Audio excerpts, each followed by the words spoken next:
Panginoon naming Diyos, pinupuri ka namin sa iyong kabutihan at kadakilaan.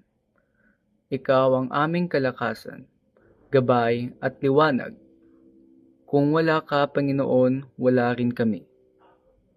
Patawarin mo kami, O Diyos, sa aming mga pagkukulang sa mga sandaling kami ay nanghina, at sa mga pagkakataong hindi namin lubos na ibigay ang aming sarili sa paglilingkod at pagmamahal sa iba.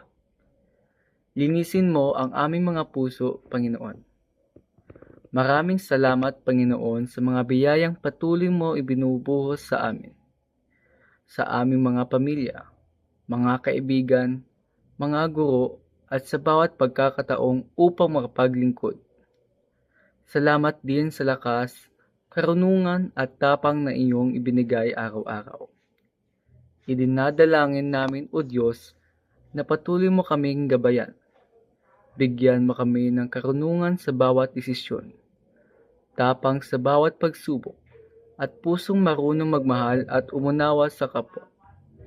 At sa wakas, Panginoon, inaalay namin sa iyo ang aming sarili, ang aming mga talento, oras at gawa.